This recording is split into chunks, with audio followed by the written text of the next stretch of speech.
Fala pessoal, sejam bem-vindos a mais um episódio do BH Podcast, o podcast de Belo Horizonte. E hoje nós vamos trazer um convidado mais do que especial. É claro que todo mundo que passa por aqui no BH Podcast é especial.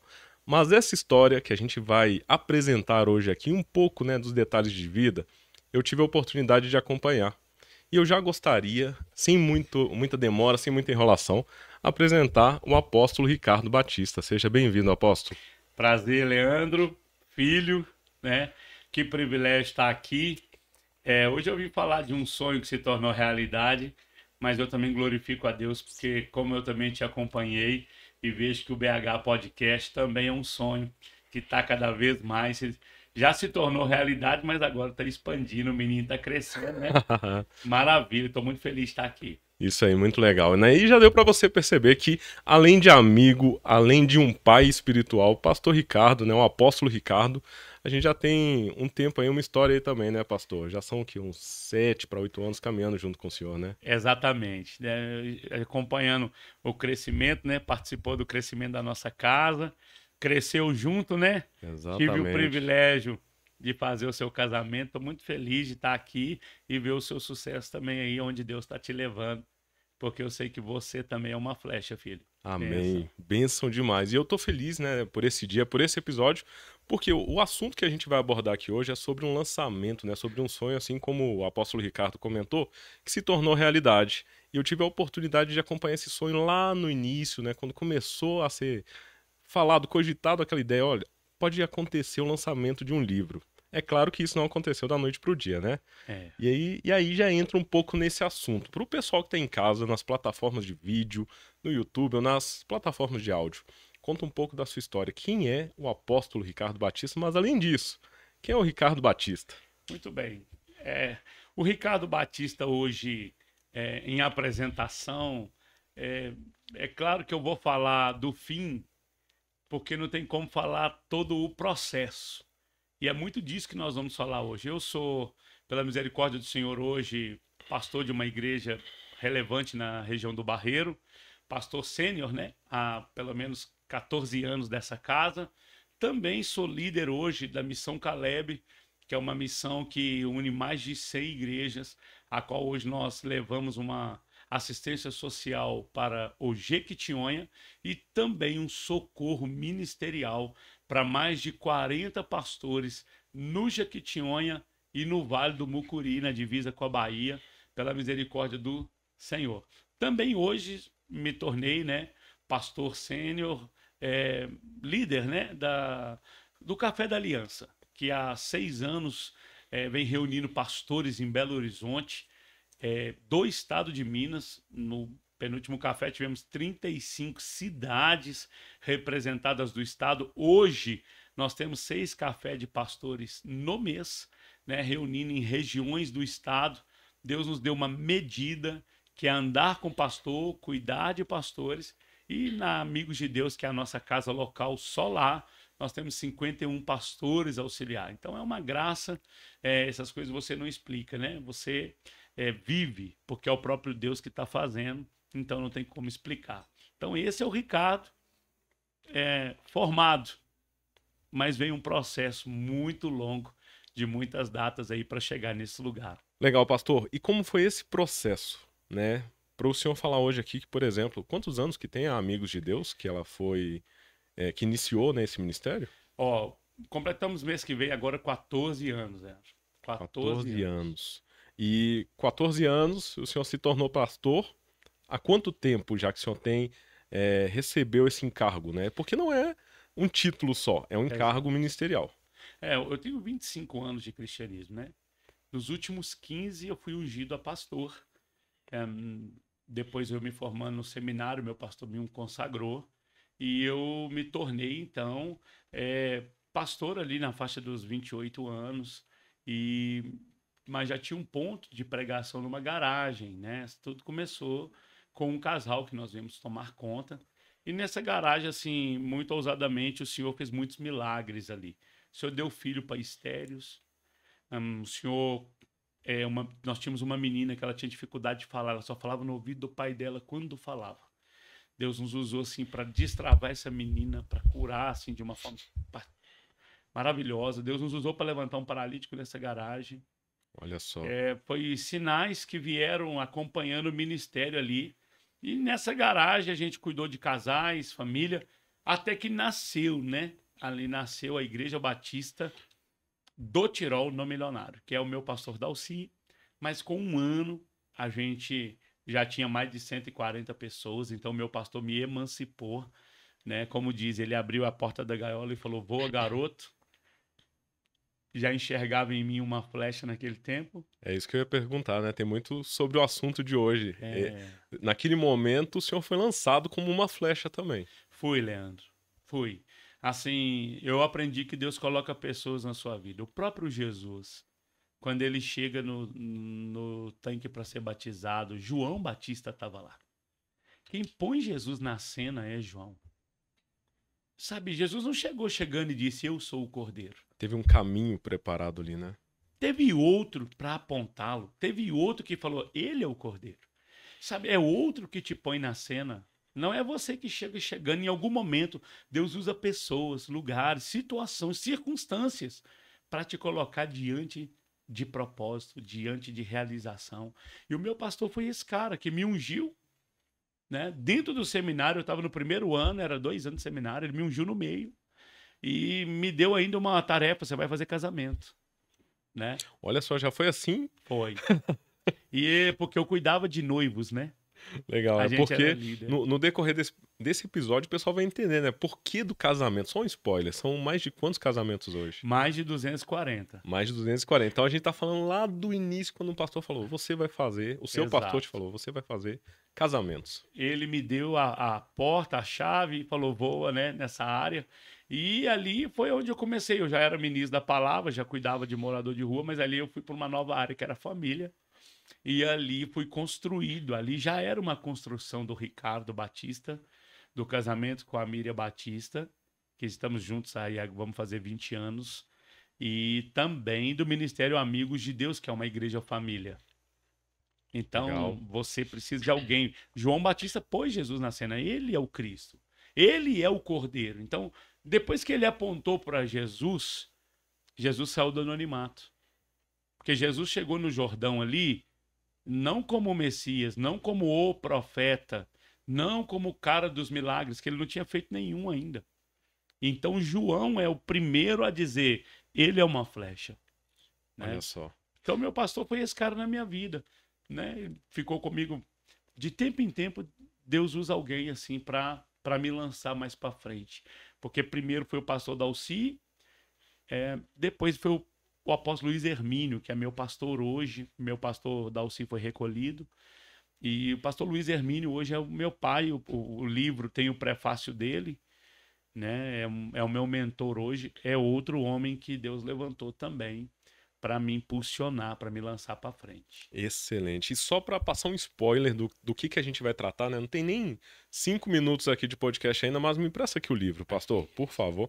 Daqui a pouco a gente vai falar sobre esse livro, Flecha na Aljava, onde a gente vai entrar nos detalhes do que você vai encontrar nesse livro. Mas antes, eu quero voltar aqui para o tema do pastor Ricardo, né, para vocês entenderem quem é o autor do livro e como foi essa jornada, essa trajetória. A gente falou muito sobre flecha aqui, e o senhor comentou no início sobre como foi essa transição. O senhor acabou de comentar sobre o pastor Dalci, que te ungiu como pastor. Mas Isso. o senhor sempre quis ser um pastor?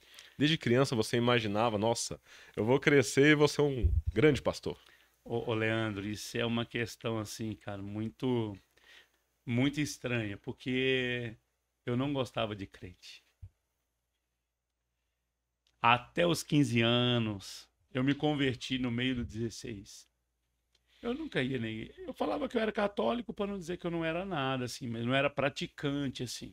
Sim, o que era muito comum, eu acho que ainda é, né? O católico não praticante, que É. chegou a virar até um termo. Chegou a virar.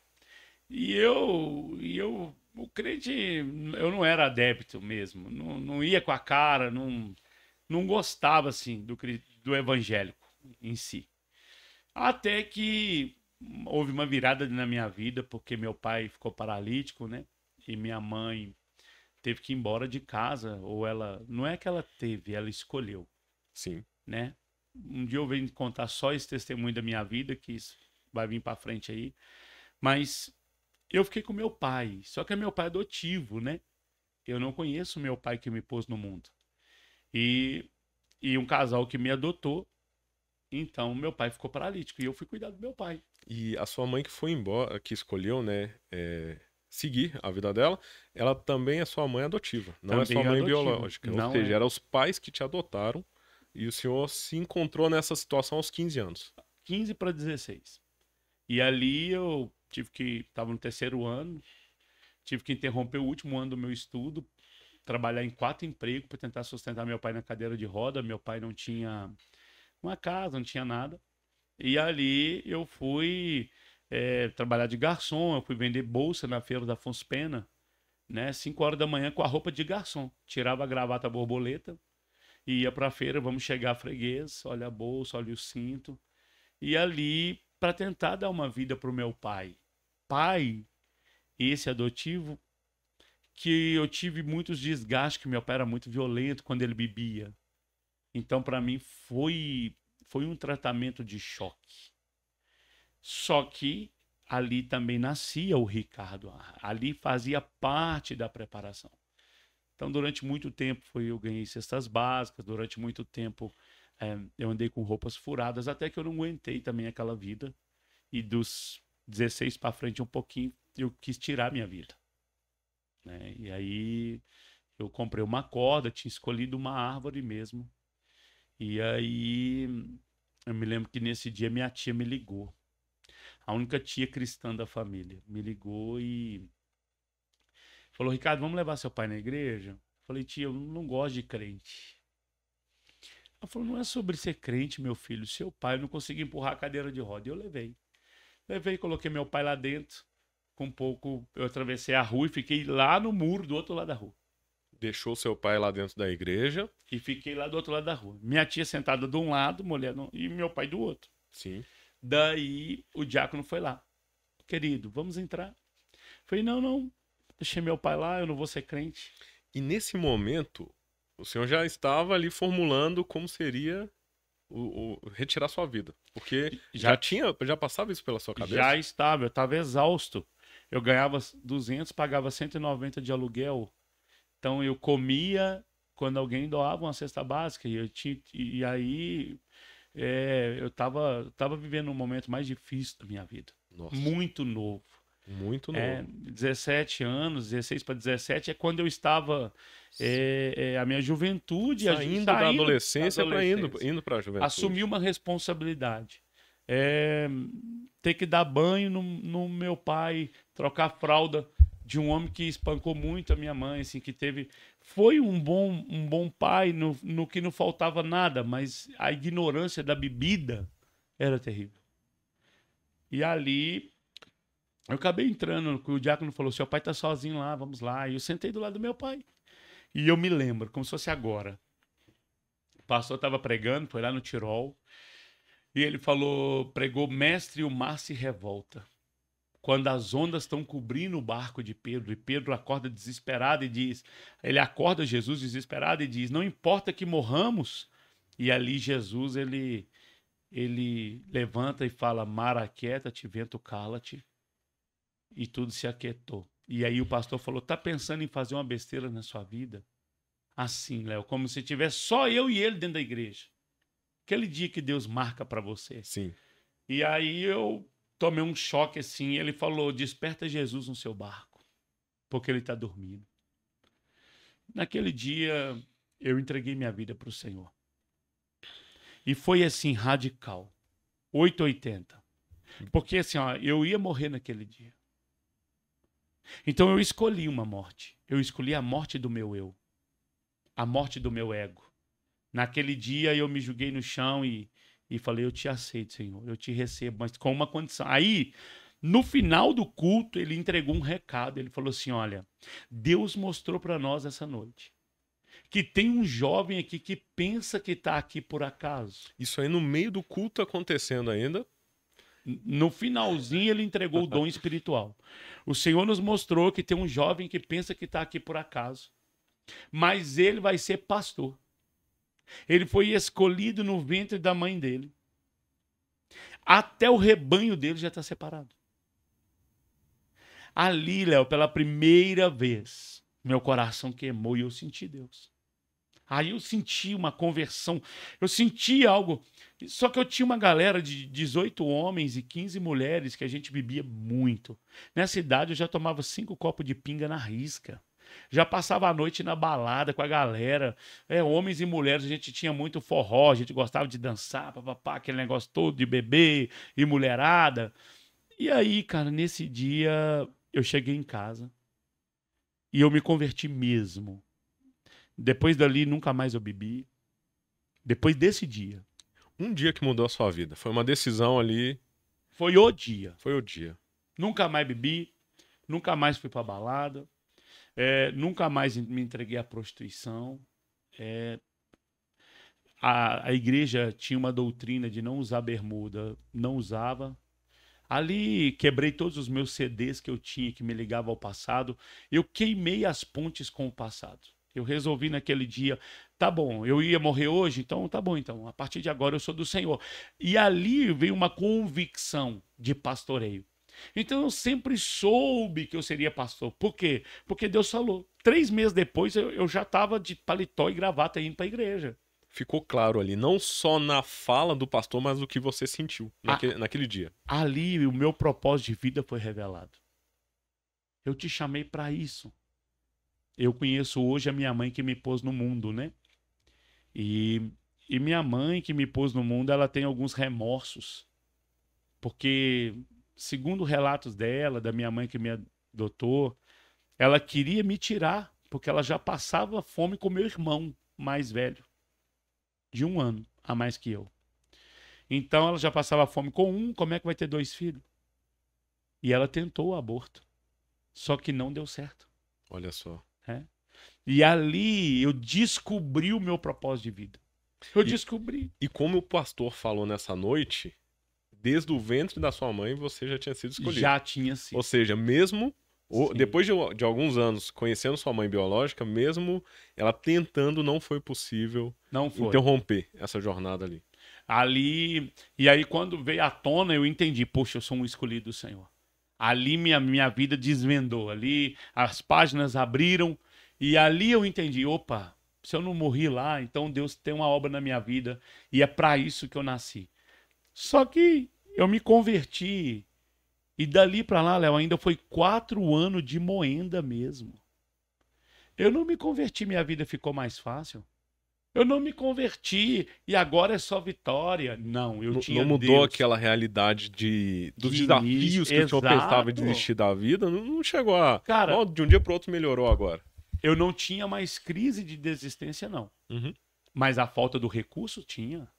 Né? As dificuldades com meu pai tinha, assim... eu estava aprendendo a amar meu pai de novo, mais profundo. De novo. Porque essas agressões aí com meu pai marcou muito a minha vida com a minha mãe. Minha mãe também tinha lá suas situações. Daí, eu continuei trabalhando em 4 empregos. Eu continuei. Só que agora o Senhor estava comigo, mas eu ainda fui moído. Né? Eu fui sendo moído ainda, aprendendo. Quantas vezes eu orei, Deus, acabou o arroz. E aí chegava uma cesta básica lá em casa. Aí o pessoal da igreja começou. Aí minhas roupas. Chegava uma irmã, me dava uma camisa. Deus mandou te dar uma camisa. Eu ia com um sapato furado para a igreja.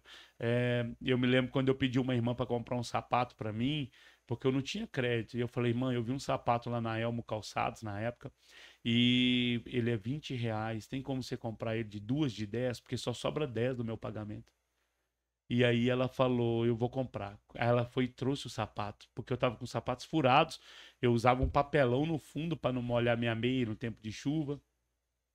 E aí quando ela chegou, ela trouxe um muito mais caro. Ah, mas eu xinguei ela toda. Falei, você não pode comprar, eu não te falei. Ela, calma, Deus mandou eu te dar o sapato. Você já tava pensando naquele momento, como é que eu vou pagar isso? Eu já tava pensando assim. E aí, mais uma vez, Deus levantou pessoas. Legal. Deus levantou a Maria, que foi uma pessoa. A Nívia foi outra pessoa que bateu na minha casa 11 horas da noite num dia que eu estava chorando muito, porque eu tive que comprar um remédio para meu pai, não tinha como pagar o aluguel. E ali eu chorei o culto inteiro. e fui embora para casa chorando. Abracei uma almofada pro meu pai não me ver chorando. E ali 11 horas da noite ela bateu no portão. Ela falou, o que que tá acontecendo? E aí eu baixei a cabeça, chorei, falei, é porque eu gastei o dinheiro do aluguel comprando remédio pro meu pai. E eu não consegui pagar o aluguel esse mês. E o cara me lavou minha cara, o dono do imóvel, né? Falou, você é um crente de nada e tal. E ali humilhou o Senhor e eu fiquei muito chateado. Ou seja, uma decisão que você começou a tomar há algum tempo, estava influenciando até nisso, né? Até Porque o julgamento veio não só sobre o Ricardo, E isso, mas sobre o crente, cristão, né? O é. cristão Ricardo. E ali eu vi que eu estava envergonhando o nome do Senhor Jesus e não foi por ser vergonhice, sabe? Uhum. E ali essa mulher bateu no meu portão, eu contei pra ela, ela falou, vai lá na minha loja. Quando eu cheguei lá, tava lá o dinheiro do aluguel inteiro, num cheque. Eu chamei ela e falei, você errou aqui, passou o valor. Ela falou, não, Deus mandou eu ser sua mãe de hoje em diante. Uma terceira mãe, assim, espiritual. E essa mulher me deu roupa, essa mulher me deu camisa, me deu calçados. E realmente ela se tornou uma mãe, foi minha madrinha de casamento. Respeito muito, tanto ela quanto o marido. Foram pessoas que Deus foi levantando para me ajudar a carregar a minha cruz. A Bíblia diz que Jesus teve um sirineu para carregar a cruz dele. Então, Sim. quando ficou pesado para mim, e essa mulher ela me dava roupa, e a mãe dela, Dona Luzia, que na época já tinha uns 60 e poucos anos, me dava uma cesta básica por mês. Olha Então só. ela chegava na igreja, me procurava no cantinho e falava, sua cestinha tá lá em casa. Aí eu passava lá, pegava a cesta básica, que é a comida que eu comia. Então eu aprendi a ver Deus. Hoje eu tenho uma missão no Jequitinhonha, que a gente leva 1000 cesta básica. É isso que eu ia perguntar agora, né? Como que foi essa virada de chave, né? A virada de chave é Deus. Mas como que o senhor vê toda essa história hoje de um jovem que recebia cesta básica e hoje um pastor que em uma ação leva mais de 1000 cestas básicas? Que essa ação eu acompanhei. É. Assim, Léo, mais uma vez, você é construído por Deus. Eu digo que Noé construiu uma arca em 100 anos, mas Deus estava construindo o próprio Noé.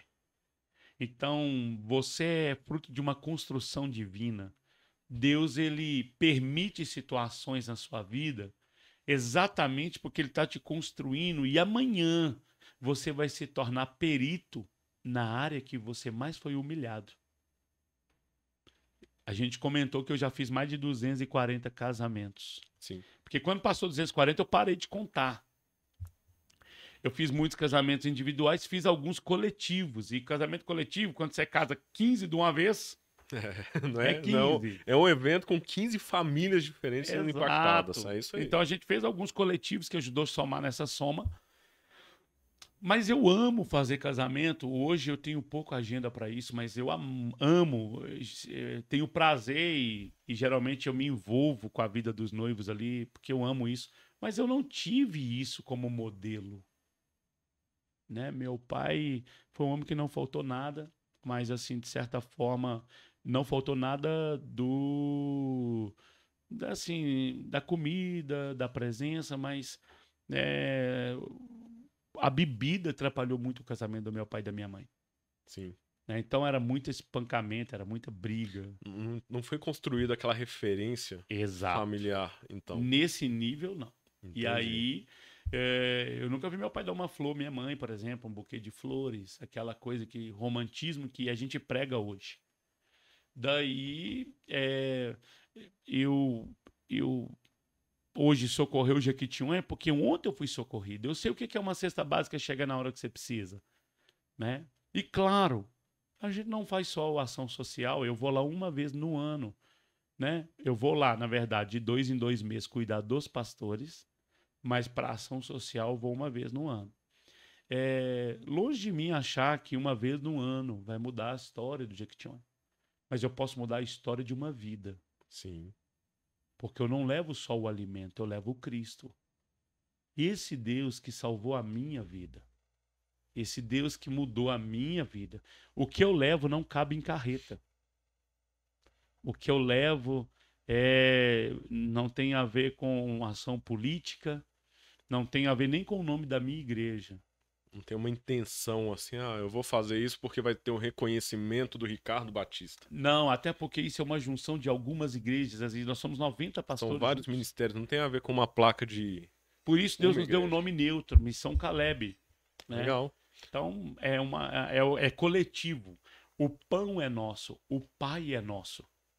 A oração que Jesus nos ensinou foi Pai Nosso. Então ali, pessoas que nem são cristãs doaram. Né? Então a gente representa uma junção por um propósito e não apenas por um indivíduo. Muito bom. O homem de Deus para esses dias, ele é coletivo. Excelente. Pastor, sobre toda essa abordagem que o senhor trouxe, né, do que o senhor viveu com seu pai, sua mãe adotiva, até mesmo com a sua mãe biológica. Tudo isso eu acredito que para virar a chave, para mudar nesse período que o senhor se converteu, né, descobriu verdadeiramente Cristo, o que foi essencial? Ô, Léo, assim, o essencial para uma virada é o perdão. Na verdade, hoje a gente descobre uma simplicidade de coração, uma pureza. Eu acredito que Deus está nos medindo hoje mais do que santidade. Santidade foi um quesito, que ainda é, mas hoje eu acho que ele subiu o nível e ele começou a medir a pureza do coração. E a pureza do coração não é ser ingênuo, mas inocente. Ingênuo é não ver o mal. Inocente é ser livre dele. Ó, tem uma diferença. É. Ingenuidade e inocência. O ingênuo brinca com a serpente. Ele pega uma cobrinha, uma criança pega uma cobra e brinca. Ele é ingênuo. Né? Ingenuidade é pensar que ela não vai te morder porque ela é filhote. Né? Inocência é uma pureza. Você fala, eu não vou pegar, eu não vou me envolver. Então, para ser um homem de Deus hoje, para você ser um cara bem-sucedido, você tem que ser livre de todos, em qualquer ramo, não é só cristão. O homem mais precioso para esse tempo é o que não se ofende. Porque significa que ele já morreu, de alguma forma, até para a opinião contrária. Se você chegar na beira do caixão e xingar um morto, ele não vai fazer nada. Então, um homem que não se ofende, ele está pronto para o mercado de trabalho. Sim. Né? Ele está pronto para exercer liderança, porque em algum momento ele vai tomar uma decisão que nem todo mundo vai agradar.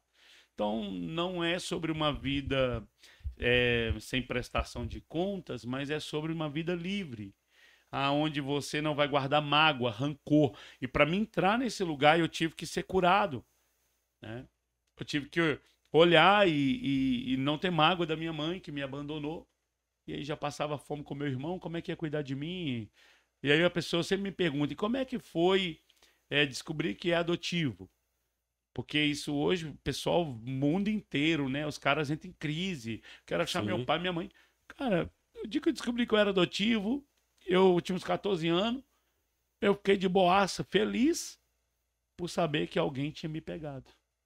Eu não tive nenhum momento de crise. Nunca fui atrás do meu pai que me pôs no mundo. Não sei quem é. Né? Tá, você quer descobrir quem é seu pai? Não. Na verdade, eu coloquei Deus nesse lugar. O dia que eu descobri que Deus me escolheu no ventre da minha mãe, então eu entendi que se eu estou vivo até hoje, também foi por causa do Deus que eu sirvo hoje, que me preservou em vida. Então a minha vida é dele. Muito bom. Né? Que legal. E teve um momento real de exercer esse perdão, esse pedido, ou perdoar alguém? A minha Você mãe passou por esse momento? A mãe que pôs o mundo, né? Ela tem um pouco de dificuldade até hoje. Ela fica perto de mim, algumas vezes ela já quebrantou, já fala o que foi, mãe, porque eu tenho contato também com ela. Pouco mais tenho. Ela falou, eu só te fiz mal. Ela não se perdoa. Mas dependendo do seu coração, já foi perdoado. Já tá livre. Falei, mãe, tá livre. Amo a senhora. Outro dia, antes, meu pai morreu tem 1 ano. Então, outro dia tem uns 2 anos. A gente fez um almoço junto. E almoçou minhas 2 mães e meu pai. Que legal. E foi um negócio bem bacana, né? Para mim, foi no meu aniversário, foi um almoço de honra para mim. Então, ter minhas 2 mães ali, as pessoas que foram pontuais na minha vida, foi muito importante. Mas eu sou livre delas. O meu pai eu perdoei, meu pai eu amei. né? Eu perdi meu pai, eu cuidei do meu pai 24 anos na cadeira de roda, depois meu pai andou de bengala, mas perdeu a fala porque fez fisioterapia no Sara. E meu pai morreu quando eu não esperava, sinto falta do meu pai até hoje, morremos amigos. E assim, os últimos 60 dias do meu pai fui eu que cuidei dele no hospital. Então dava banho, brincava com ele, ia dar comida para ele, fazia aviãozinho, brincando com o pai, sabe? Hoje eu cuido da minha mãe, só tem minha mãe, a que pôs no mundo. Minha mãe quebrou o fêmur, minha esposa quebrou o pé bem, bem junto assim. Então eu tive que cuidar de todo mundo. Então sempre cuidei dos meus pais, sempre honrei pai e mãe. E honro também a que pôs no mundo. Não julgo. Quem sou eu para julgar? Eu acho que a Bíblia, quando ela quer falar de um escândalo, ela diz assim: pode uma mãe abandonar o fruto do seu ventre? Ainda que esta o faça. Uau, cara. Deus está dizendo que é algo mais difícil de acontecer é uma mãe abandonar o filho. Talvez hoje, que a inversão de valores está muito forte, mas você vai te convir comigo que uma mãe, cara, ela dá a vida por um filho. Sim. Faz O parte da cara, essência da mãe. o cara é bandido, matador, assassino. Morreu baleado. O pessoal do bairro diz: foi tarde. Quem tá em cima lá do corpo, baleado, chorando? A mãe. É o meu menino. É o menino, exatamente. Então, quando Isaías 49:15 vai dizer um escândalo, diz: pode uma mãe, Deus dizendo, pode uma mãe abandonar os frutos do seu ventre? E aí ele compara o seu grande amor, que ele diz: ainda que esta o faça, eu nunca te abandonarei. Essa é a hora que Deus, assim, o amor dele excede ao de pai e mãe. Porque no amor de mãe, ele está dizendo, a mãe, o que ela faz de mais forte é amar. E se ela falhar, todavia, eu nunca te abandonarei. Deus nunca vai nos abandonar. Salmo 27:10 diz que se minha mãe e meu pai faltar, Deus me acolherá. Uau, é isso aí. Então é paternidade, né? É isso que eu recebi de Deus para manifestar o reino. Que legal, pastor. E para quem está em casa ouvindo esse podcast nas plataformas de áudio ou assistindo no YouTube, e às vezes está passando por um momento que precisa perdoar, qual dica o senhor deixa para essa pessoa?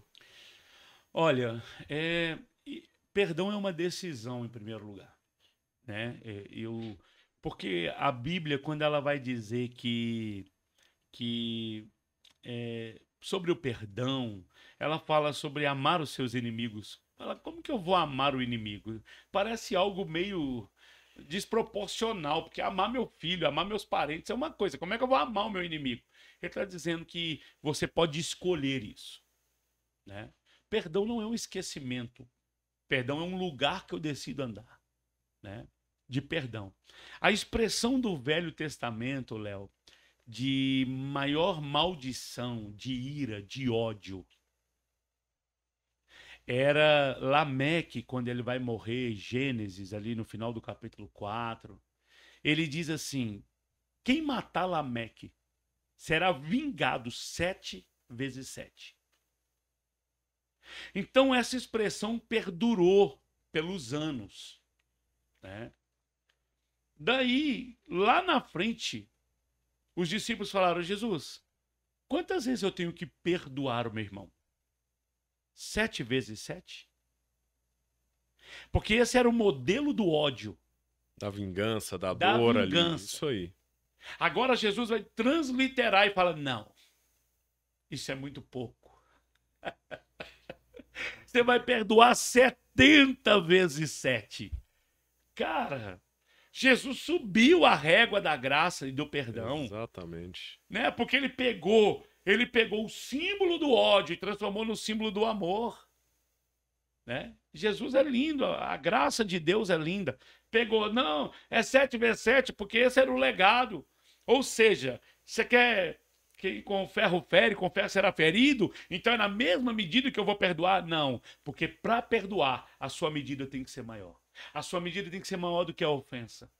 A medida do seu amor tem que ser maior do que o seu ódio. Somente se as suas medidas de amor for maior, então o ódio ficará menor. Então você vai conseguir vencer isso. Eu te perdoo. Alguém já disse que as palavras mais difíceis de dizer da vida é eu te amo, eu errei e me perdoa.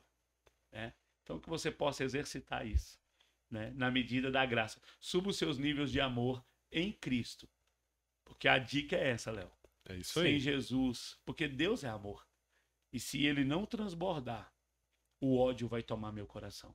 E eu quero deixar aqui uma palavra para quem está ouvindo, rápida, do Salmo 32. Versículo 4, 5 diz que o meu humor se tornou em sequidão. É bem possível que uma pessoa alegre, mas por causa de uma dor, de uma mágoa, de um ódio, se torne um limão, se torne azedo, se torne sequidão de estio, né? Imagine uma pessoa que deveria ser um manancial de águas, se torna um deserto. É isso que a falta de perdão faz na nossa vida. É isso aí. Pra quem tá acompanhando o episódio até aqui, já deu pra perceber que isso aí não é só uma palavra, né? É uma prática, porque 30 minutos de podcast e a gente ainda tá só no meio do assunto, nem começou o segundo. Meu Deus. Pastor, antes de entrar no assunto do livro, eu tenho uma pergunta pra te fazer, pra você compartilhar a sua opinião. Sim. Milagres acontecem? Todo dia. Me conta, como que o senhor vê essa manifestação dos milagres de Deus na sua vida? Porque tem tanta gente que fala assim, não, Deus, cadê Deus? Eu não vejo Deus na minha vida. Por que tanta gente não vê Deus e não vê os milagres de Deus? Ô, Leandro, é porque, na verdade, assim, a gente quer ver Deus do nosso jeito, né? É impossível a mente humana ela configurar Deus. Aonde que a criatura vai desenhar o Criador? Nela mesma. Não tem como. Você explicar assim, ó, você resumir o que a pessoa criou. O Santos Dumont criou o avião, mas ele é maior que o avião. Verdade. Entendeu? Todo criador é maior do que a sua própria obra. Porque se ele teve nível de entendimento para chegar naquele lugar, é porque ele é maior do que aquilo, né?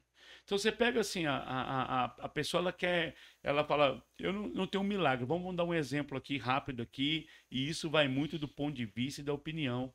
Mas você pega uma pessoa que tem um filho, ela tem 2, 3 filhos, e ter filho é algo natural. Um casal, quando ele casa, ele não pensa que não vai poder ter filho. Sim. Ele não pensa nisso, porque ter filho é algo natural. Comum. Comum. Então vai lá, tem 1, tem 2, 3 filhos. Eu não vivi um milagre até hoje. Dentro dessa dinâmica, eu não fui pai do ventre, né? Tentei ter filho com a minha esposa por 10 anos. Minha esposa casou virgem, honramos a Deus. Dali não veio, eu gastei R$32 mil no tratamento. 32 mil. Ou seja, não foi simplesmente por não tentar. Exato. Teve uma ação até de investimento. Eu vendi meu carro. Meu carro, eu tinha um Honda Civic, vendi e fiz o tratamento. 3 tentativas, não deu certo. Por fim, a gente passou por uma situação muito frustrante na área de adoção, né? Que não deu certo. Por fim, nós colocamos isso em Deus. Um dia, uma ovelha falou comigo, ô pastor, eu vou parar de vir na igreja. Eu tinha comprado um carro 0. E aí ele falou, Deus, eu só vejo Deus abençoar o senhor. O senhor tá de carro 0 aí, e eu aqui de ônibus. E eu falei, tá bom. Quantos anos tem seu menino? Ele falou, meu menino tem 4 anos. Eu peguei a chave do meu carro e falei com ele, quer trocar no meu carro? Ele falou, tá doido? Nunca. Ele falou, pois é, porque você fala que Deus abençoou só eu. Você está falando que Deus me abençoou porque te deu um carro, então eu posso falar que Deus te abençoou porque Deus te deu um filho. O que é mais bênção, ter um carro ou ter um filho? O que vale mais? Então, se você acha que Deus não está te abençoando, tem um milagre na sua vida, ter filho é um milagre. Totalmente. Né, Léo? Então, assim, é porque parece que é tão comum, mas você sabe quantas pessoas no mundo não têm filho? Né? Enquanto outras estão jogando fora. Não, e a gente viu, não mudando esse assunto, mas a gente viu recente na pandemia, algo que é tão comum, né, a respiração das pessoas. Isso. Que é um milagre a vida, o respirar, né, o fôlego de vida. Sim. E tantas pessoas dependendo de aparelhos. E quantas pessoas a gente perdeu, várias pessoas que estão assistindo perderam por algo que era comum. Até alguns invisível, dias antes. né, Léo? Invisível. Um vírus invisível, né? É, Então, a gente precisa valorizar a vida. Se a gente valorizar a vida, a gente vai ver o milagre. A vida é o totalmente. milagre. Eu fico pensando no ser humano que é gerado dentro de uma pessoa, fica dentro de uma placenta, fica dentro, e ali dentro já recebe todas as informações do DNA, e está sendo gerado, daqui a pouco está do lado de fora, daqui a pouco está comendo, está vivendo, está crescendo, e fica maior que o pai e a mãe do que foi gerado. Falo, uau, cara, a vida é muito top. É muito linda. Então, assim, ó, eu não preciso que uma carreta tombe em cima do meu carro e eu saia ileso para dizer que eu vivi um milagre. Eu costumo dizer praticamente da minha vida, tá? O meu milagre foi no útero, porque eu não era nem para me ter nascido. Quantas mulheres que abortaram nos últimos tempos, aborto natural, natural, gerou com 2, 3 meses ali, sofreu uma situação, perdeu o neném, Sim, né? Então, ó, muitas e não poucas perderam. As que tiveram, então, já foram um milagre. Ainda que não sofreu totalmente. nenhuma situação de aborto. Então, a vida está aí. A natureza nos mostra os milagres do Senhor todos os dias. Mas a nossa ignorância de entendimento, às vezes, não vê a grandeza de Deus.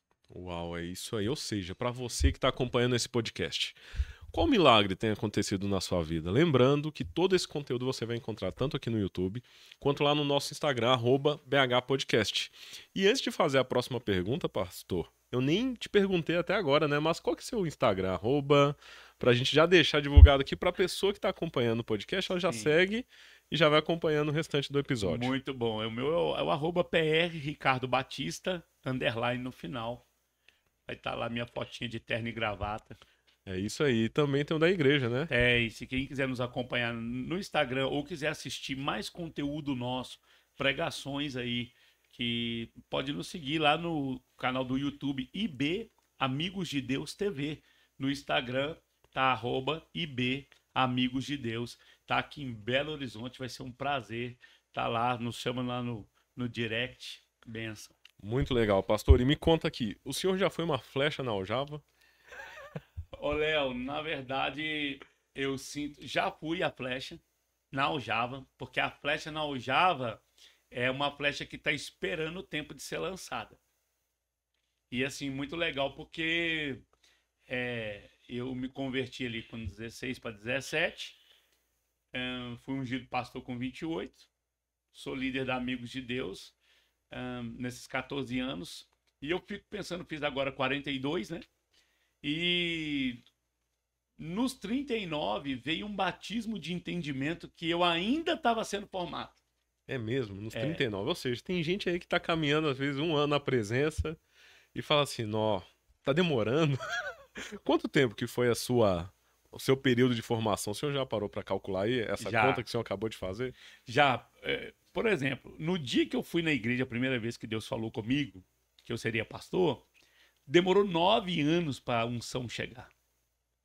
Só que nos primeiros 3 meses eu já ia de paletó e gravata. Eu pregava na minha casa, eu morava em 2 cômodos na vila, e eu tinha um púlpito de madeira na sala, e eu pregava olhando para o espelho. E nali eu cumprimentava a igreja como se eu estivesse diante do povo. Olha só. Cumprimento a amada igreja com a paz do Senhor. E gravava a fita cassete. Eu não tinha dinheiro, tinha um gravador assim, sem teclas. Eu apertava com a caneta lá dentro assim. E eu gravava num gravadorzinho e dava para os irmãos da igreja. E alguns jovens brincavam comigo, o irmão que tem mensagem pronta. Dali, eu pensei, vou ser ungido rápido. Li a Bíblia toda em 3 meses. Já tava intenso naquilo que recebeu da palavra ali. Cara, Legal. mas com 5 anos veio uma crise por causa do tempo. Eu achei que eu já estava pronto. Olha só. Não poucas vezes eu achei que eu estava pronto, Léo. Quando eu fui ungido pastor, com 22 anos, eu pregava para 3.000 sentado na Batista do Tirol, os 3 cultos de domingo. O senhor comentou que o senhor morava em uma vila. Onde que o senhor morava? O senhor Eu sempre morava, foi de BH? eu fui nascido e criado no bairro Tirol, Aham. mas quando meu pai deu derrame cerebral, ficou paralítico, a gente teve que mudar para a Vila do Itaipu. Itaipu, na região do Barreiro, quase Isso. Ibirité E ali. divisa de Ibirité, Sim. Barreiro Ibirité. E aí eu morei lá na vila alguns anos ali. E foi o meu início de conversão também ali. E aonde eu aprendi a ler a Bíblia, onde eu aprendi a encontrar com Deus, mesmo na dificuldade. Aí eu comecei a servir a Deus na igreja Maranata, lá do Itaipu, Legal. né? E ali os irmãos começaram a me socorrer, me ajudar. E, e eu já achava que com 5 anos, aí eu fiquei na Maranata 3 anos, depois eu fui para Batista do Tirol. E com 2 anos ali, eu fui pregar para morador de rua, ganhei muita graça com os moradores de rua, ganhando 30 pessoas por noite. Então, meu pastor me convidou para o culto. Então, com 22 anos, pregava para 3.000 já. E eu pensava, cara, só que eu pregava no ônibus. E com 22 anos, eu tinha um programa na rádio, né? É o Deus do impossível, Deus do né? impossível. Porque aquilo que o homem não pode, Deus pode. Então, eu pensei, agora eu já estou pronto. Aí chegou os 24 anos, eu me casei. E uma dúvida, isso tudo aí sem ser ungido a pastor, ou seja, você só Sem ser vivia aquela ungido. promessa. Só isso. Entendi. Aí com 5 anos eu falei, cadê o óleo, Deus? E aí fiquei 21 dias em jejum para Deus se lembrar de mim, até que Deus levantou um profeta para falar que nenhuma das promessas que ele fez na minha vida cairia por terra, mas que ele cumpriria no tempo dele. Então ali eu acalmei. 3 anos depois o óleo veio, com 28 anos. Dia 28 de dezembro de 2008. Foi o dia da minha consagração pastoral. Meu pastor me ungiu e já esperava isso. Não corria atrás, mas isso correu atrás de mim. Legal. Ou seja, aos 28 anos, uma promessa de 9 anos atrás foi 9 cumprida. anos. 9 anos. Porque, na verdade, essa promessa tem mais de 9 anos, porque foi quando eu me converti o primeiro recado, né? Foi o primeiro recado, exatamente. Foi o primeiro recado de 16 para 17. Só que ali o Senhor falou que eu era um escolhido e que eu seria pastor. E eu fiquei caminhando ali. Com 22 anos, que se tornou mais evidente ainda o chamado aí, Deus me revelou para a própria igreja, né? 3.000 membros, eu pregando. Meus pais não eram cristãos, eu não tinha irmão, eu era um anônimo na igreja e de repente Deus me colocou no púlpito dele e me Olha deu só. unção e autoridade, mas eu ainda não era pastor. E aí, Cumpria aquilo que Deus estava ministrando na sua vida, né? sim, Autoridade, poder, mas ainda não tinha um título, reconhecimento não tinha o óleo ainda. legal. E eu achava que eu já estava pronto com 22 anos. Sim. Isso que eu ia te perguntar, qual que seria o recado de hoje do pastor com 42 anos, que o senhor falou? Qual recado o senhor daria para esse menino, né, o jovem, lá depois dos 5 anos que vivia em crise? O recado que eu tenho, assim, Léo, para quem tá me ouvindo, não arrombe portas que Deus ainda não abriu. Se você tem um chamado, o chamado vai te encontrar. Se tem uma unção, um óleo, não precisa se auto-ungir, não precisa fora do tempo, porque quando chegou o tempo, Samuel foi na casa do Jessé, Léo. E se Deus não intervém, Samuel ia ungir a pessoa errada. Sim. Quando ele olhou o irmão da... esse é o rei. Deus falou, não. Eu não vejo como o homem vê, não é ele. Então, assim, Davi não se defendeu. Davi não estava lá para dizer, sou eu. Davi não foi relacionado entre os que estavam lá. Mas o óleo achou Davi. E não Davi achou o óleo. O óleo vai te achar. Aonde você estiver, o óleo vai te achar. Porque as bênçãos correrão atrás de si. Então, se eu tenho um conselho para a geração de obreiros hoje, faz o que você foi chamado. Prega a palavra a tempo e fora de tempo. Não se preocupe em correr atrás da unção. É a unção que corre atrás do escolhido. Muito bom, pastor. E para as pessoas que estão vivendo um outro processo, além do processo de um obreiro, de um pastor, isso se aplica também? Às vezes a pessoa que aguarda por um casamento, por uma pessoa que às vezes está buscando ali um emprego, uma oportunidade de vida melhor, igual o senhor já passou por momentos de desafios e tá assim, Deus, cadê isso que o senhor me prometeu? Sim. Na verdade, isso eu acredito que aplica a tudo. Primeiro, uma consciência de aliança. Deus é comigo, as coisas vão acontecer.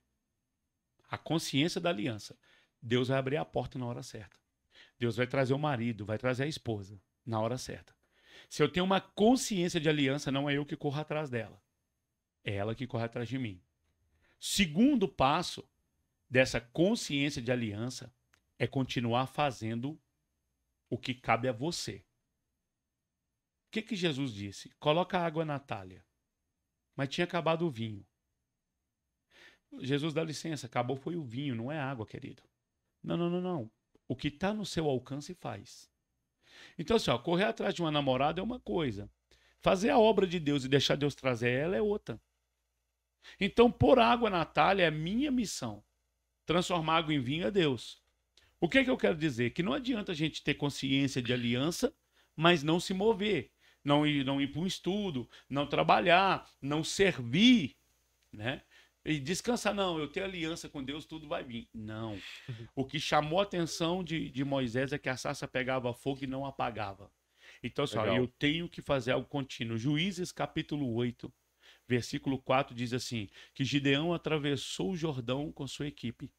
Do outro lado estava cansado, mas ainda perseguindo. E eu gosto disso. Eu gosto de ainda cansado, mas ainda perseguindo. Eu gosto dessa perseverança, Léo, de alguém que está cansado, lutando, mas não desistiu. Né? Então, quantas vezes você teve que se adequar? Nossa, eu tive que me adequar. Totalmente. É sobre persistir na promessa. Exato. Exatamente. Eu sei que Deus vai cumprir, mas enquanto não chegar, eu vou agir. A consciência me protege de não querer pegar as coisas, mas ela me ativa para continuar a fazer o que eu fui chamado. Até que do alto sejais revestido de poder. Esse até que. Jesus falou, fica em Jerusalém até que do alto sejais revestido. Então eles ficaram ali orando até que algo aconteceu. Mas eles ficaram o quê? Orando. Não é em casa assistindo Netflix. Né? Então ele falou, ó, vocês vão tomar a Santa Ceia, todas as vezes comer esse pão, beber esses cálices, anunciais a morte do Senhor até que ele venha. Então nós vamos tomar a Santa Ceia até Jesus chegar. Porque quando ele chegar, nós vamos cear com ele. Boa, legal. E nesse período, o senhor permaneceu até que um dia o senhor foi ungido como pastor. Mas nesse momento o senhor já estava preparado para ser lançado como uma flecha? Porque nesse momento o pastor Dalci, né, que o senhor citou aqui no início, foi o pastor que te ungiu. Sim. E o senhor também fez um seminário, parece, né? Fiz. Nesse momento o senhor já tinha feito esse seminário, já tinha se capacitado ou ainda estava Eu estava no meio do seminário. No meio do seminário. No meio do seminário. Para mim, eu já estava pronto com 22 anos. Ele me ungiu com 28. Né? Porque realmente eu estava pronto, ele não enxergou naquela ocasião como pronto. Se eu já via pronto com 22, com 28, na minha cabeça eu estava mais que pronto. Né? Então, assim, aqui talvez eu estaria pronto, mas lá eu estaria maduro. O abacate, ele está pronto, porque ele já cresceu. Mas ele ainda pode não estar maduro.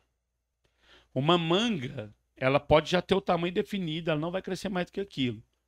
Então ela está pronta, mas ainda não está madura. O que Deus quer fazer na nossa vida não é sobre estar pronto, mas estar maduro. Parece simples, né? Só que às vezes é tão difícil de tantas pessoas entenderem, a gente entender mesmo na prática. É porque alcançar a idade não significa alcançar a maturidade. Maturidade não vem com os anos, vem com os danos. Completamente, verdade. Maturidade é sorrir daquilo que um dia me fazia chorar. Aquilo não me aflige mais. Então eu alcancei maturidade. E pastor, atravessando um pouco o assunto e já falando sobre o livro, né? Sim. Porque tem a ver, o senhor acabou de citar isso, sobre os danos. O livro tem muito do que o senhor viveu, né? Do que o senhor viveu ao longo da sua vida para chegar até hoje? Ele tem por parábolas. Ele tem por metáforas. Esse livro não é ainda o meu testemunho, né? Eu tenho uma promessa de alguns livros. Esse livro, ele nasceu numa mensagem, porque quando eu fui pregar a palavra e comecei ousadamente a estudar sobre um texto bíblico que fala que Deus fez de mim. Posso ler o texto? Fica à vontade. Isaías 49, versículo 1 em diante, diz assim: Ouve-me, ó ilhas, e escutai-vos, povos de longe. O Senhor me chamou desde o ventre da minha mãe. Das entranhas da minha mãe fez menção do meu nome. Fez da minha boca como uma espada aguda. Com a sombra da sua mão me cobriu. E me pôs como uma flecha polida e me escondeu na sua aljava. E me disse: Tu és o meu servo, Israel, por quem eu hei de ser glorificado. Uau! Uau. O dia que eu preguei esse texto, a consciência de filho, de escolhido, foi o ponto de partida. Porque eu posso não ter certeza do amanhã, mas eu tenho que ter certeza do hoje. E do hoje Deus me escolheu. E o que fez ele me escolher? A sua graça. Ele não foi... E quando que você acha que Deus te escolheu? Eu acho que Deus me escolheu no ventre da minha mãe. Eu acredito numa coisa que quando a minha mãe de alguma forma rejeitou, porque já passava fome com meu irmão, não quero esse menino, eu acredito que quando ela rejeitou, ele me adotou. Sim. E aí a minha mãe, ela passou a ser apenas o condutor do filho no ventre. Depois Deus levantou um casal para me adotar, para hoje eu servi-lo. É como se ele arrumou a que pôs no mundo, a que cuidou, e Que agora ajudou a sustentar também durante o tudo, processo, legal. que protegeu, que deu banho, que fez tudo, meus pais. Para hoje eu sei quem eu sou. Para hoje eu servi-lo. Por isso eu tenho uma consciência também que a minha vida é dele. Para ele. Então esse livro, essa consciência, o dia que eu li isso saltou, porque o Senhor me fez, ele me escolheu na verdade, no ventre da minha mãe, das entranhas da minha mãe, ele fez menção do meu nome. E aí quando você vai ver Deus chamar Jeremias, ele diz: antes que te formasse eu te conheci, Jeremias. E as nações eu te dei para o profeta. Quando que Deus deu? Quando ele estava grande? Não. Eleição, graça. Lá no ventre da mãe. Esse menino já é Jeremias. As nações eu vou entregar para ele. Então, Deus não está improvisando, Léo. Efésios 1:4 diz que Deus te escolheu, te elegeu nele, antes da fundação do mundo. O que eu entendo com isso? Que Deus não está improvisando. Não é hoje, com 30 anos, que você está entregando sua vida para Jesus, que Deus vai começar. Não, ele já te predestinou. Ele já te... Pensa que Jesus começou o ministério com 30. Mas com 12 ele já era o Senhor. E Sim. lá na manjedoura, o dia que os magos foram visitar, não foi uma criança que eles foram visitar, foi o rei. Aonde está o rei? Mas ele era só um bebê. Não é o que ele iria fazer, é quem ele já era. O importante não é o que você faz para Deus, mas quem você já é. O que você já é, então vai definir todas as coisas. Muito legal, pastor. E para quem que o senhor direcionaria esse livro, né? Para quem que o Flecha na Aljava seria útil nessa jornada? Ô, Léo, esse Flecha na Aljava, ele traz um contexto de processos. O dia que Deus me deu essa mensagem, eu entendi que, assim, o dia que eu preguei essa mensagem, eu entendi que os processos são necessários. Por quê? Porque não existe pé de flecha. Exatamente, né? Como que surge uma flecha? Exato. Eu me lembro quando a gente era mais jovem, que a gente brincava de bodoque ou atiradeira. Chamado, né? Hoje em dia tem muitos meninos aí que não vai nem saber o que é isso, né? Mas hoje tem uns cabos de plástico que já vem pronto, verdade, com goma de tem solda. mesmo. Você compra aí. Mas na nossa época eu não comprava. Tinha que fazer. É igual papagaio. Hoje se compra, na nossa época essa a gente fazia, né? Verdade. E aí você pegar um bambu e transformar numa vareta, tem uma arte. Exatamente. Pegar um cabo da galha de goiabeira, que é um dos melhores cabos pro bodoque, e dar o contorno necessário, abrir em caixa, amarrar ali a goma de soro, tem um processo. A flecha hoje pode até ser industrializada, mas a gente sabe que a flecha ela é totalmente artesanal. A verdade, a flecha ela é criada. Toda flecha está dentro de um galho bruto. Então, todo ser humano, segundo Deus, Salmo 127, verso 4, os filhos são flechas. Então você foi formado pela criação da sua mãe, do seu pai, os nãos que eles falaram, né? Os beijos que eles te deram. Você foi formado, né? Então você foi construído. Alguém hoje te vê casando, tá um excelente marido, fala que marido exemplar, que menino educado. A recompensa disso é da sua mãe e do seu pai. Que quando você tinha 4 anos de idade, 5 anos, que você foi fazer aquela falta de educação, eles falaram, não, então a gente é construído. Então esse livro eu indicaria hoje para pessoas que estão passando processos na vida, que não estão entendendo a sua vida. Eu não entendo. Eu estou passando por isso. Porque, Léo, o cara que fala hoje sobre orfandade, né, sou eu. Eu prego hoje sobre paternidade, na verdade. Oposto do que você viveu lá atrás. A paternidade, ela transcende a biologia. Paternidade é um estado. Porque o pai não é quem pôs no mundo, é quem cria. Né? Então, para dizer que é pai, não basta dizer que eu dei o sêmen, mas eu dei o destino. Então eu sou pai. Legal. E o que é dar destino? Dar destino, Léo, é o não e é o sim no momento certo. Dar destino é entender que os filhos, eles são carros desgovernados. E quem endireita a direção de um carro deu o destino. Você está descendo, o carro passou na aquaplanagem, ele deslizou. Tudo que o motorista quer é voltar a direção do carro. É isso aí. Dar destino é apontar o caminho. Então você não pode achar que uma criança de 3 a 5 anos, 7 anos, que ela sabe o caminho. Não sabe. Então o seu não tem que ser intencional. Vou dar um exemplo, quem está nos ouvindo.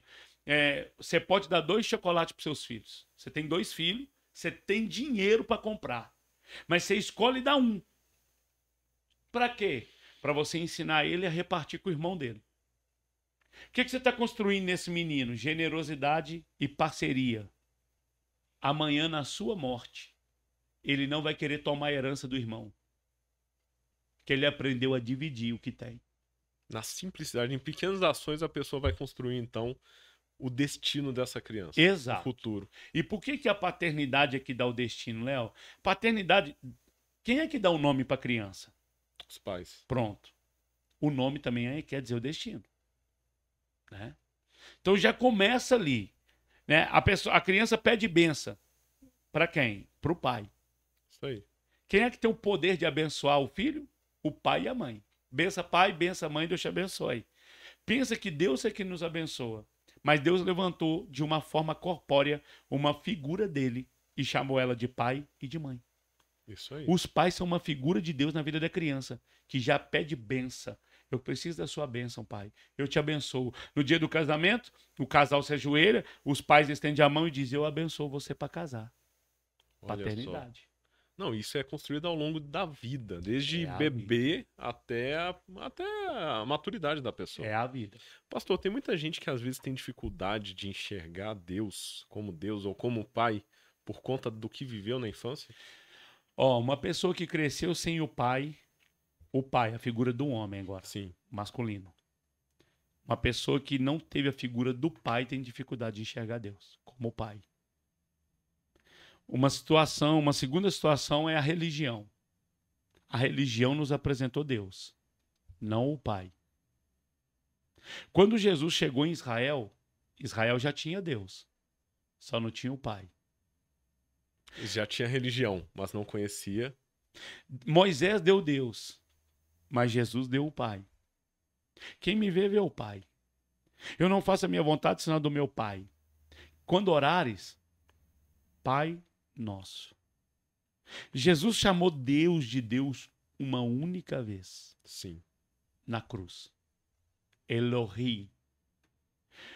Deus meu, Deus meu. Quando que ele chamou Deus de Deus, quando deveria ser pai? Quando ele carregou os pecados, e o pecado, Isaías 59, diz que ele faz separação entre nós e o pai. Então, quando Jesus foi receber o pecado pela primeira vez, ele experimentar a orfandade. Pela primeira vez ele ia sair do colo do pai. Então ele diz: Elohi, Elohi, Deus meu, né? Por que me desamparaste? Né? Por que viraste as costas para mim? É por causa dos nossos pecados que faz separação. Quando ele levou sobre si os nossos pecados e as nossas maldições, ele se separou do pai. Oh. E por isso ele não reconheceu mais o Abba, ele reconheceu somente o Elohim. Por que o homem tem dificuldade de ver Deus como pai? Por causa do pecado. Ele não tem confiança de chegar diante de Deus, né?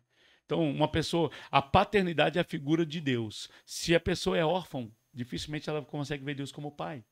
Se o pai foi um carrasco, abra um aspa nessa palavra, o jeito de ser dele foi difícil, a criança tem dificuldade de aceitar Deus como pai. Porque quando você fala assim, Deus é pai, ele pensa no pai dele. O pai que ele sempre viu aos últimos 10, 20, 30 anos. Isso aí. Não, esse pai me abandonou, como é que agora ele é meu pai? Como é que Deus é aquele pai? Sim. Né? E hoje você vê que a guerra é para tirar o nome do pai da identidade, não da mãe. Totalmente. Isso que eu ia te perguntar agora, né? Porque hoje é falado tanto sobre o papel do homem e da mulher. Quando envolve a palavra paternidade, isso não deixa de lado a importância da mulher. Não. Correto? Porque existem papéis específicos. Sim. Na verdade, o que acontece? A paternidade ela transcende o biológico. Ela não fala apenas do pai e da mãe, ou do pai como sexo masculino. Tem muita mãe exercendo o papel de pai. Mas esse não é o modelo correto. Sim. Né? A mãe, Deus deu uma habilidade para a mãe, Léo, de carregar, de amar, de tocar, de abraçar, de amamentar. Você vê que a mãe, o menino machuca é a mãe. Sim, o cuidado ali, né? É a mãe, trato, né? A mãe envolve, a mãe tem a sabedoria do toque, a mãe amamenta, né? Só que também, por outro lado, a mãe ela não consegue, às vezes, emocionalmente se desligar da criança para o processo de crescimento, que é desmame. A mãe já nasce ligada à criança por um cordão umbilical. Sim. Quando o cordão é cortado, ali já há uma ruptura. A mãe já sente. Ela tem uma ligação com aquela criança que é cortada. É o primeiro passo.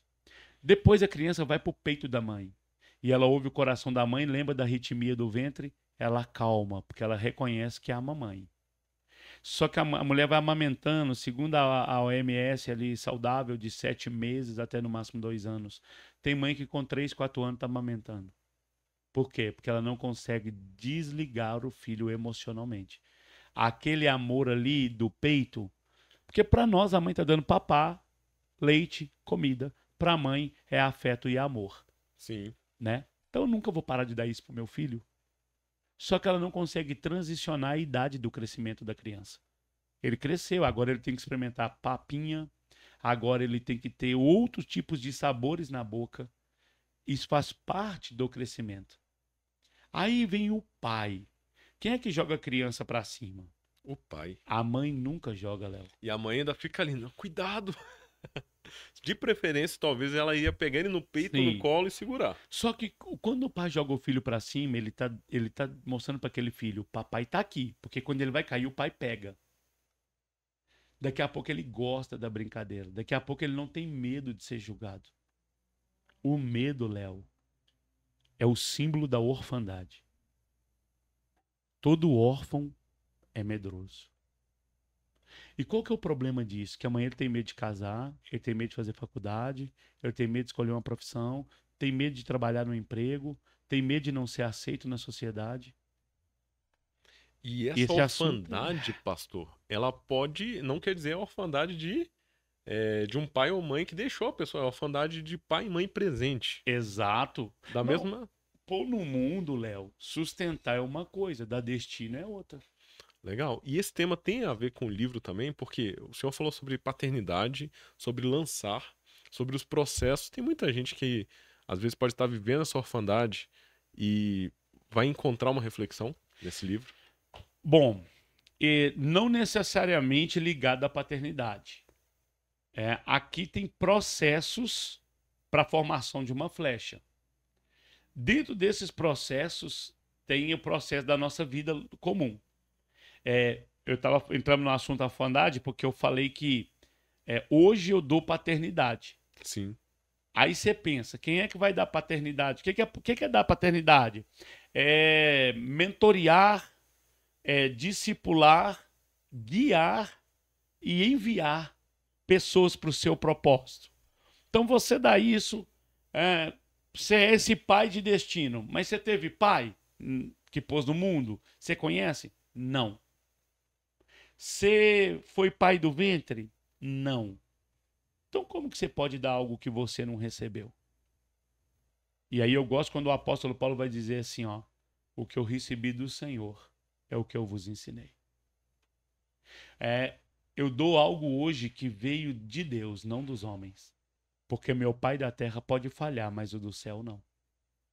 É isso aí. Quando eu descobri Deus Pai, Léo, ele preencheu o meu coração vazio de paternidade. Esse livro, então, hoje ele fala que todos os processos para se fazer uma flecha, de arrancar a casca, de lapidação, é fruto das suas experiências. Quando você entende, com maturidade agora, por exemplo, lendo um livro como esse, e você começa a fazer um scanner do livro com a sua vida, o lugar da tua humilhação pode ser o lugar da tua honra.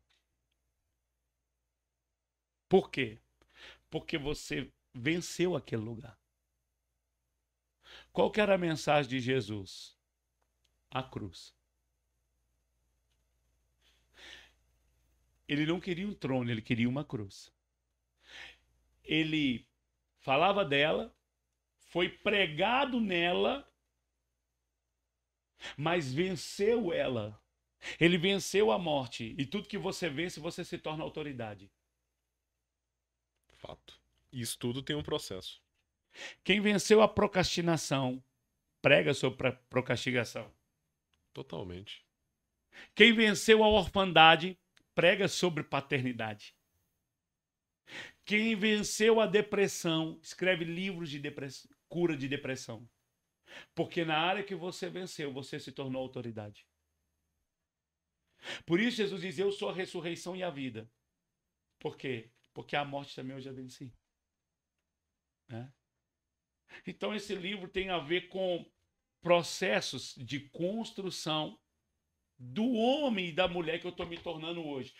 Quando você entende que você passou por um processo, Léo, você chama provação de preparo. Há uma mudança na sua mente.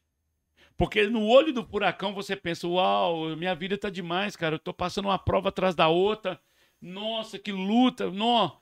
Quando eu olho a luta pela luta, pensa que o apóstolo Paulo diz assim, que a breve e momentânea provação não se compara com a glória vindoura. Ele está usando uma balança.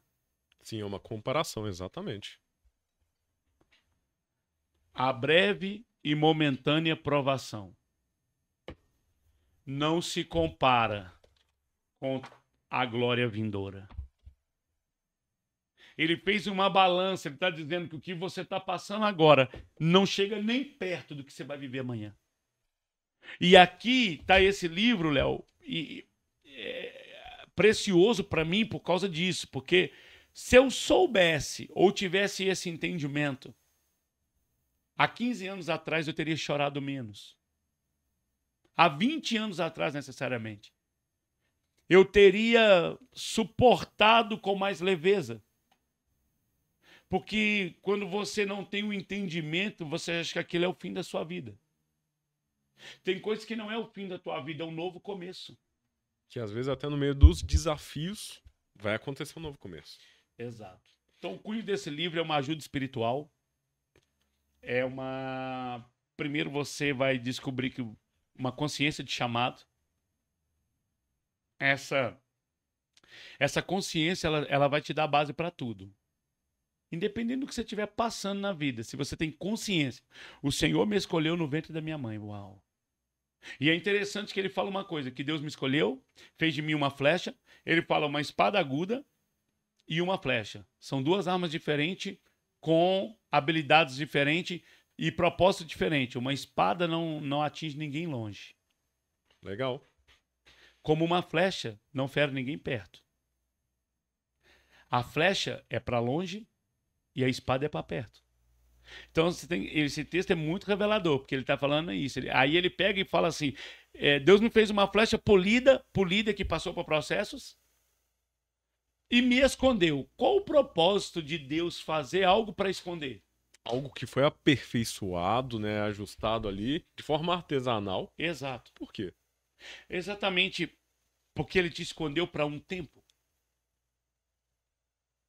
O fator tempo é muito importante diante de Deus. Porque se você pensar assim, cara, eu passei por tudo que eu tô passando, me tornei uma flecha e Deus me escondeu, agora que eu achei que eu ia ser lançado. Exato, é porque não chegou o tempo. Eu fico pensando, Léo, que Samuel foi lá na casa do Jessé e ungiu Davi. Tá aqui o rei. E o menino tinha 17 anos aproximadamente, segundo os estudos. Quando que ele foi aclamado rei? Aos 30. Ou seja, quase 15 anos depois. 13 anos depois. Exato, 12, 13. Pensa como é que foi os 12 anos depois da unção. Cara, Deus me chamou para ser rei. Meu Deus. Ah, quando eu for rei. Ah, não, peraí. Imagina os 2 anos no pasto, depois que deu comida para as ovelhas, sentado na grama, pensando como é que seria ser rei. Demorou mais 10 anos. Quantos conflitos talvez ele não passou nesse processo? Deus viu ele quando matou leão e urso. No anonimato. Deus esconde, Léo. Tudo que é precioso está escondido. O ouro está escondido. Diamante, pedras preciosas. Achamos aí agora o nióbio aqui em Minas Gerais escondido. Né? O gás natural escondido. O pré-sal. Quantos quilômetros para baixo da terra? Escondido. Deus ele tem uma movimentação. Ele esconde o que é precioso. E ele esconde nos lugares inusitados. Ele pegou o Cristo Jesus, o rei, e escondeu na manjedoura. E aí houve uma pergunta: onde está o rei? Que rei? Onde que é o seu palácio, o seu exército? Aí Deus pega o libertador de Israel e esconde dentro da casa do faraó, Léo. Exatamente. E o faraó lança um decreto: mata as crianças. Com pouca criança está chorando do lado dele. Que choro é esse? Aí a filha fala: esse é o Moisés, eu achei ele nas águas e mata os outros, mas só esse vai viver. E é só isso que Deus queria naquele momento. Ou seja, Deus tem uma forma de agir. E o senhor acredita que tem muitas pessoas que estão escondidas hoje? Algumas entendem, outras não? Ou o senhor acha que todas entendem? Não. A ansiedade hoje entende alguma coisa? Não entende. O imediatismo. Cara, a gente coloca 1 minuto e meio pra comida esquentar, mas a gente tira com 1 minuto. Se põe 1 minuto, a gente tira com 40 segundos, Léo. Do micro-ondas. Verdade, hein? A Que gente... situação. No dia a dia, na simplicidade, hein? Cara, eu vou dizer pra você, tem muita gente escolhida aqui me ouvindo. Tem muita gente aqui escolhida, escondida. Só que tem um porém. O que a gente precisa entender uma coisa? Se Deus te escondeu, nem você se mostra. Mas se Deus te expõe, nem você consegue se esconder. Ó, aí... Quando chega o tempo, Deus tira a cortina, Léo, e fala: tcharam! Onde é que esse menino tava? Onde é que essa presa... Então, cara, a gente é um escolhido, escondido. Deus pegou o reconstrutor da cidade, Neemias, e pôs ele para servir cafezinho no palácio. Copeiro do rei. Quer mais um suco, senhor? O reconstrutor de uma nação, escondido. Então, tem gente me ouvindo aqui. Você pode estar escondido na advocacia, você pode estar escondido na faculdade, você pode estar escondido na oficina mecânica. Mas o seu chamado talvez ainda não veio para fora como você pensa. Né? A gente foi moldado para um lugar, preparado para um... Outro dia eu tive o privilégio de estar com o Zema, governador, né? Foi na nossa igreja, foi no café de pastores. E eu fui estudar a vida do Zema. 18 anos, professor de administração. Né? Uma baita de uma empresa em Minas Gerais. Como que o cara vai organizar um estado? será que lá atrás, o dia que ele formou, será que o primeiro ano de aula não era uma preparação para o dia de hoje? Será que o início da empresa ali com os desafios não ia preparar algo para o futuro? Verdade. Será que ele já imaginava que um dia ia ser governador de Minas Gerais? Exato, exato. Então você é construído. E aí o que é doido? Porque você está pronto e Deus te esconde. Porque ainda tem a ver com o tempo dele. E na sua visão, pastor, por que tem esse tempo? O que a pessoa vive nesse tempo enquanto ela está na aljava? O amadurecimento. Que legal. Ô, Léo, eu acredito. Deus ele tem uma vontade de levantar muitos paralíticos, curar muitos enfermos. Mas eu não sei como a gente se comportaria diante disso. Eu acho que... Eu não sei se a gente tem maturidade ainda para lidar com toda a supremacia do dom de Deus. Porque se Deus levanta um paralítico hoje através da nossa vida, vou falar de mim, eu não sei se eu estou pronto para no próximo culto ter 50 cadeirantes na minha igreja. Esperando. Isso aí. Verdade. Olhando para mim. E se Deus me usar para levantar os 50 daqui a pouco, será que eu não viro um santo? Daqui a pouco, será que eu envaideço? Isso já passou pela sua cabeça, pastor? Assim, Deus me protege. É muito. É mesmo? Na verdade, assim, ó, você tem que pôr muros. Você tem que pôr muros. Você tem que criar uma consciência de morte. E até uma pergunta interessante, né? Porque muita gente pede no dia a dia, me protege de várias situações. Sim. Mas nesse caso a gente tá falando aqui de proteger da própria vaidade, do próprio Exato. ego, do próprio eu. Como que eu me protejo? Gerando uma consciência de automorte. Quando eu quero ser servido por todos, então eu me faço servo de todos. Eu quero que todo mundo me sirva, mas para que eu entre no lugar de humildade e ande nele, eu crio uma cultura de submissão, de uma autorrenúncia, por exemplo. Eu estou discipulando a minha alma, que sim, é vaidosa. Sim. Né? E como que o senhor faz isso no dia a dia? Como que existe... O senhor tem alguma rotina? Eu ia até perguntar sobre o livro, de como Sim. foi o processo. Mas falando um pouco sobre a sua rotina também, como que é buscar Deus para o senhor? Ô, Léo, assim, ó, buscar Deus para mim é uma prioridade. E não é sobre mais buscá-lo, é sobre vivê-lo. Né? Quando você prioriza Deus, por exemplo, durante muito tempo eu fiquei todo dia primeiro, 24 horas no meu quarto de oração. E o meu grande desafio talvez é orar o tanto que as pessoas acham que eu oro. Não, eu não oro isso tudo. Quando eu fico 24 horas com Deus, não é trabalhando, mas é disponível a Ele. 24 horas com Deus não é 24 horas na internet, no WhatsApp, nem no Instagram. É 24 horas com Ele. Porque é até diferente. Uma coisa é orar e outra coisa é ouvir também, né? Tá disponível, igual o senhor falou agora. O garçom que fica em pé do lado da sua mesa para te servir, ele não tá à toa. Na visão de alguém que vê ele em pé do seu lado, fala, o que o cara tá fazendo? Nada. Ele tá totalmente disponível. Se você falar, pega para mim um guardanapo. O tempo dele tá para você. Então Deus não é um Deus de regulamento, ele é de relacionamento. Até porque a religião falava, ou ainda fala muito sobre isso, né? O regulamento, como acessar, como chegar. Exato. Só que quando você tem temor do Senhor, de primiciar Ele, de dar o seu primeiro dia, seu primeiro vida, tudo. Então, isso chega uma hora que você anda com Deus debaixo de uma aliança, que Ele te conhece. E você conhece Ele, né? Às vezes, por exemplo, aconteceu comigo de eu ter alguns hobbies, chegar uma hora de eu falar, abre mão. Carro antigo, né? Vendi. Comprei outro, restaurei, passou um tempo. Tá bom, agora abre mão. Deus nunca quis meus carros. Ele não quer abrir mão de mim. Legal. Ou seja, todo esse processo também colaborou, essa dedicação, esse relacionamento colaborou para a construção desse livro? Sem dúvida. Sem dúvida, você está sendo formado, né? Eu fui totalmente formado. Esse livro fala muito disso, ele fala dessa formação, dessa intencionalidade de Deus. Deus é intencional, Léo. Deus não é sentimento. Né? Deus, o dia que eu ganhei cesta básica e aprendi sobre ser uma ponte de provisão, hoje eu me tornei uma ponte de provisão. Eu me tornei uma fonte de orfandade. Fui curado nisso, aprendi Deus como pai. Então eu me tornei um pai de destino para muitas gerações hoje. Legal. Então Deus é intencional.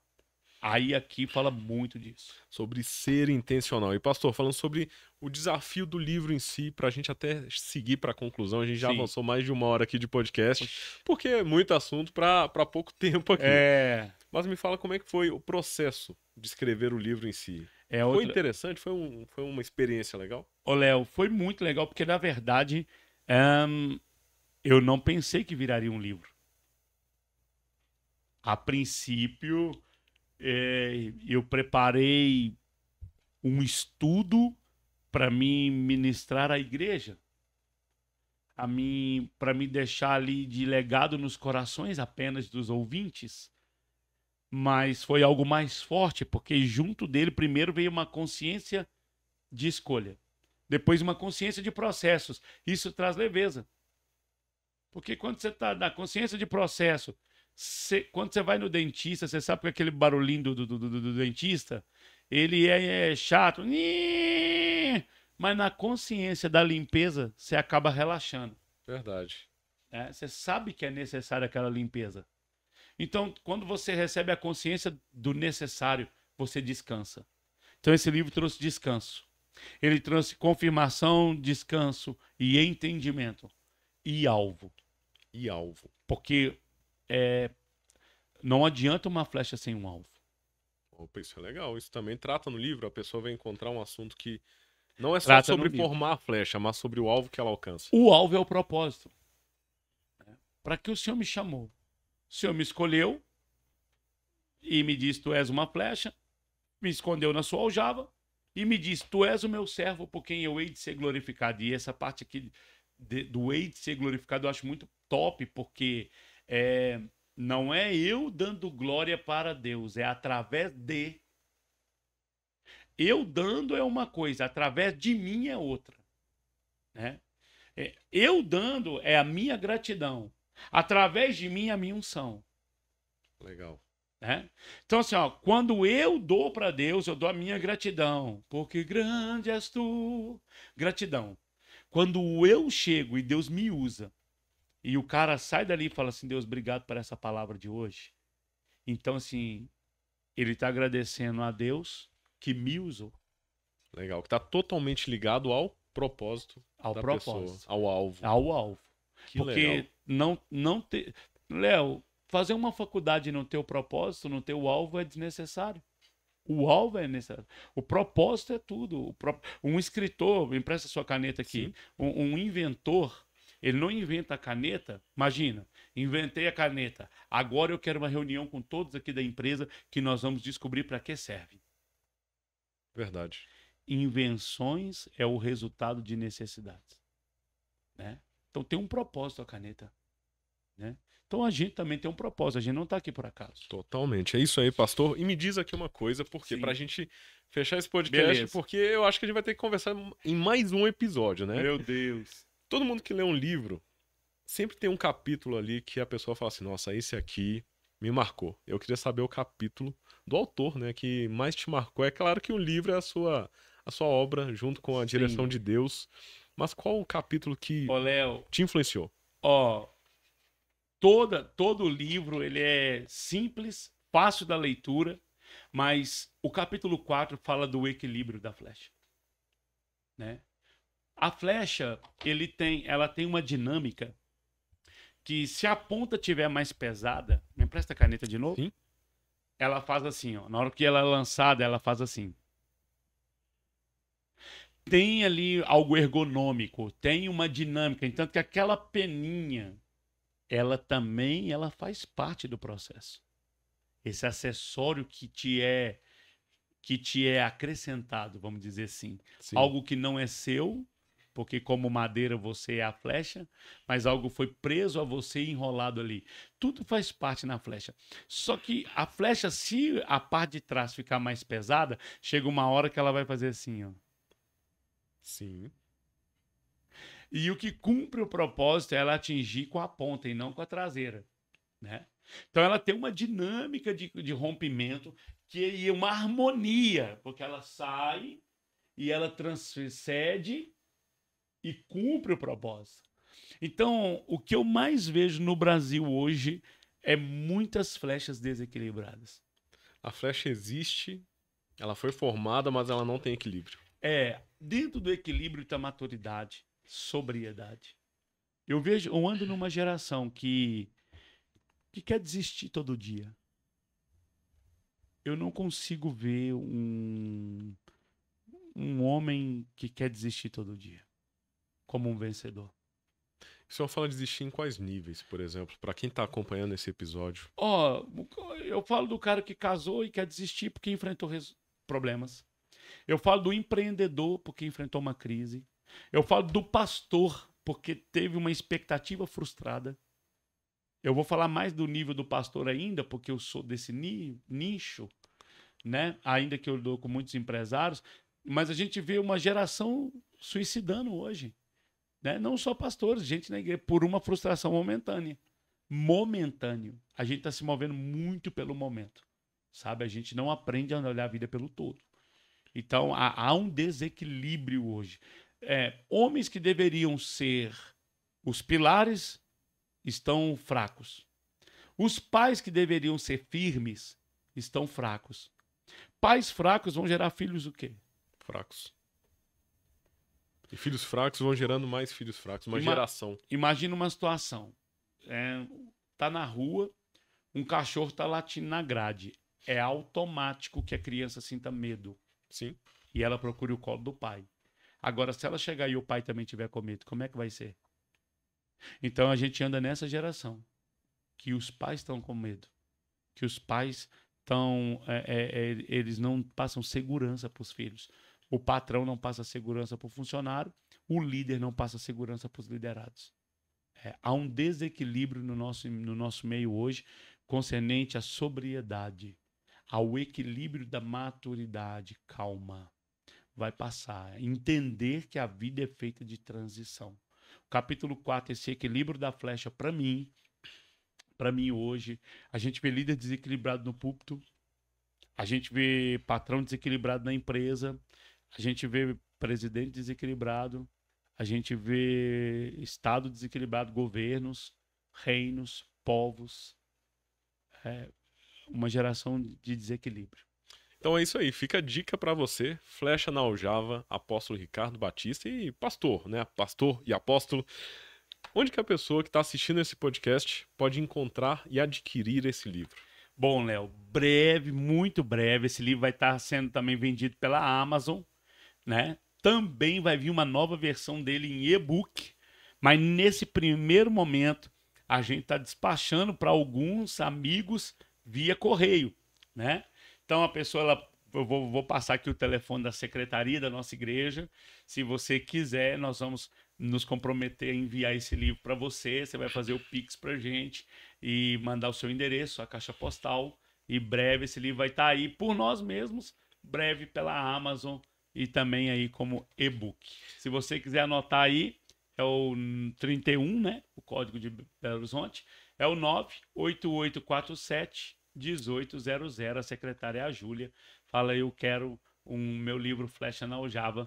Vai chegar até você. Se você é aqui de Belo Horizonte, você pode ir até a nossa sede, ali na Avenida Valdir Soeiro Henrich, número 3043, no Barreiro, e na Igreja Batista Amigos de Deus, e comprar lá, tá ok? E é isso aí, eu já garanti o meu e eu quero deixar uma observação aqui desse finalzinho que me chamou a atenção. Olha só, você não é um improviso de Deus, você é a obra dele, porque o que ele fez, porque o que ele faz em você, depois fará através de você. Boa leitura e fica aí o convite para você conhecer Flecha na Aljava, do apóstolo Ricardo Batista. Pastor, foi um prazer te receber aqui, esse papo, né? Foi bom, rendeu hoje no podcast, mas Eita. assim que a conversa boa é desse jeito, né? É verdade, filho. Eu sou grato a Deus aí pela sua vida. Eu queria agradecer as pessoas fundamentais desse livro, né? A minha esposa, o meu pastor Dalci, minha família, o meu pastor Luiz Hermínio hoje, muita gente que passou pela minha vida aqui, que eu não vou conseguir citar o nome individual, a minha própria igreja, meus amigos pastores. Grato ao próprio Deus por me dar essa honra. Feliz E grato também com o BH Podcast que nos convida aqui hoje. Você que é um filho tão precioso, bênção do Senhor. Em breve teremos mais mesas aqui, mais podcast. Tem muita coisa de Deus aí. Muito bom. E para a pessoa que acompanhou o episódio até aqui também, qual que é o @ do Instagram? Porque tudo que está aqui no livro, no dia a dia, a pessoa pode acompanhar, né? Sim. Tem algumas dicas, alguns conteúdos lá no Instagram e no YouTube. Já está sendo postado, sim. O próprio pessoal que está lendo o livro está marcando lá, né? A página, o que falou, a frase que tocou o coração deles. Então tá aí o @PR Ricardo Batista _. Tá lá, se você também colocar P Ricardo Batista, vai estar lá também. Muito bom, pastor. Obrigado pela presença aqui no BH Podcast. E para você que acompanhou esse episódio até aqui, é muito bom sempre você curtir o nosso conteúdo aqui e também lá no nosso Instagram. Então já fica a dica, @BH Podcast no Instagram. Todo esse conteúdo que você viu aqui na íntegra, você encontra lá no formato de cortes para você compartilhar, curtir, deixar o seu comentário. E é claro, você vai encontrar vários cortes aqui com o pastor Ricardo Batista, tá bom? Um abraço e até o próximo BH Podcast, o podcast de Belo Horizonte.